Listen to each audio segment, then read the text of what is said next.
Pigeons.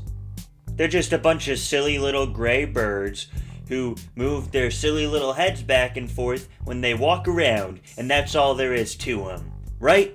Just don't touch them. Don't let them drive the bus. And you're all good.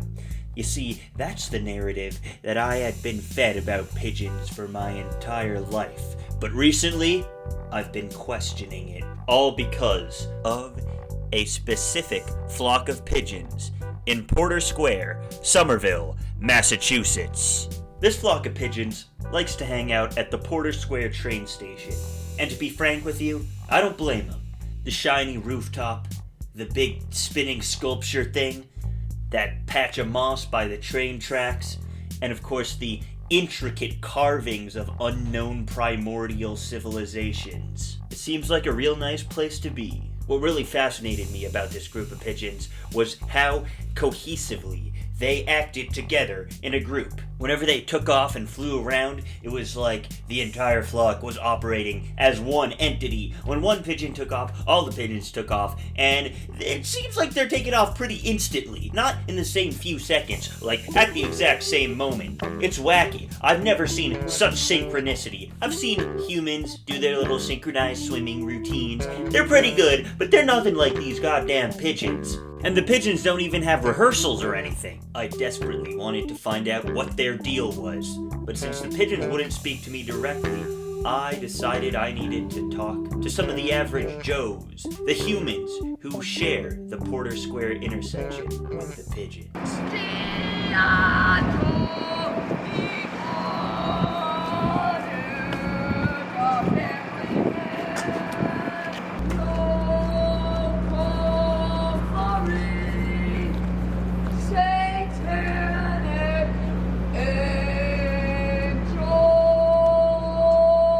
So, have you noticed the presence of pigeons around this specific juncture? You know, I've been here once or twice, and every time I walk by, I see some pigeons, especially on that roof over there. Yeah, they love that roof. They love that roof. There's something about that roof. It must be the sun, maybe? I don't know. Yeah. Beautiful day out. Do you have any thoughts, any opinions about them? I love them. I think they add a lot of life to the area. They're cute. Annoying sometimes, but no city's complete without them. I don't have any issues with birds or pigeons. More I have a fear of being,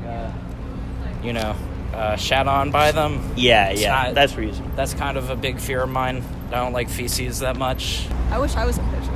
You wish you were a pigeon? Yeah. I kind of do too. There's some group dynamics going on there. You know, I feel like you have the upper echelon of pigeons there on the higher Ooh.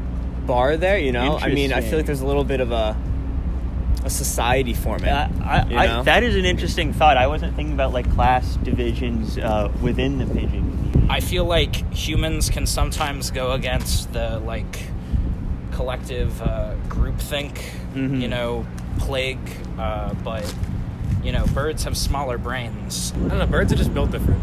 Like, they work together, they fly together, they have different family structures. They think together on a different level.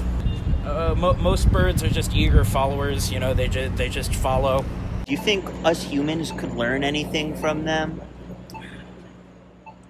I think so. Think so? Definitely. In what ways would you say? I guess they kill mice and shit. I don't know. They don't fight each other, though, that much. America has a problem with rugged individualism, as we know. Other countries don't. So, I think that we need to care about each other, like pigeons. Exactly. Yeah. I don't know, we're all in it together. I think the pigeons recognize that. I They think we have do. trouble with that. I think that's hard because pigeons already have a negative reputation. So, first you have to get rid of that negative reputation. Because no one's going to take it seriously because they're pigeons. Exactly. So, unless you're already on board with the whole pigeon thing. Yeah. But then that's like you and I. preaching to the choir. I was pleasantly surprised by the diversity of opinions towards pigeons held by these Somerville dwellers. Perhaps there is hope, after all, for an improvement of human-pigeon relations. But my burning questions about them still weren't answered. I wasn't satisfied. I needed to understand what the hell was going on in their little gray heads. I decided to talk to Dr. Bob Cook, a professor of psychology at Tufts University who had spent years studying pigeons in his comparative cognition lab. I was wondering, do you have any idea how it is that they're able to take off so cohesively as a group?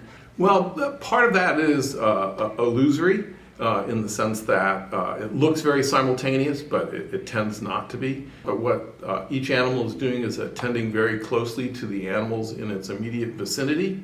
It is a group activity in that they're judging their immediate neighbors, but it's not a group activity in terms of the entire flock. What's the most interesting thing you found from researching pigeons? They're able to hear very complex pitches. They can see very complex things. They're able to categorize. They're able to discriminate a wide variety of things. And so, given their limited neural equipment, they're remarkably adept at doing what they do. Is there something that you wish more humans understood about pigeons? Yes, people in general, they come with the pejorative that they're rats with wings, right? And they don't garner always a great deal of respect, especially among urban dwellers. And I think everything that we've learned about them suggests that they're a very sophisticated creature that is capable of a considerable amount of cognitive activity, and we should probably treat them with just a little more respect than we do. So it's been 300 million years since we shared a common ancestor. So the fact that these two lines, birds and mammals, have evolved over those years and converged on many solutions to learning and vision, I think is a remarkable thing. Do you think that humans can learn anything valuable from the behavior of pigeons that we could apply to, the way that we act as a community? That's an excellent question. I'm not sure I would say anything specific about pigeons per se. I will enlarge it to say animals in general. Animals in general I have come to be part of the natural texture of the world. They live in balance with it, and the systems all work together to keep things in balance. And animals are part of that balance. I think one of the things that culture and intelligence has brought to human beings is they've sort of tipped that balance.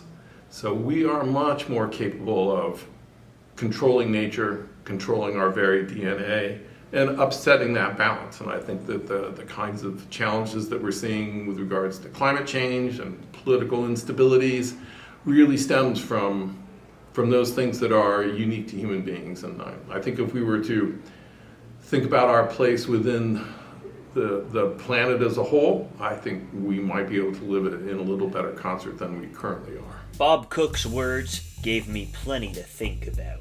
And while I may never fully understand pigeons, I'll always consider them more than rats with wings. Nothing against rats though, but it's an expression, you know what I'm saying.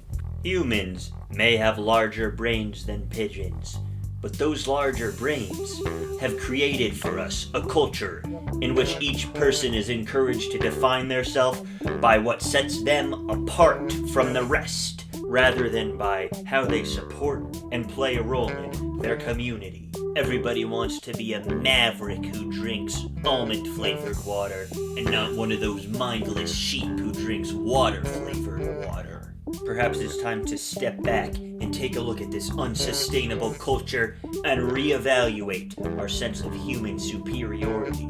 So the next time you see a pigeon, approach it with respect and humility. They may teach us valuable lessons on how to look after one another and how to be a better member of the largest community that we're a part of, planet Earth.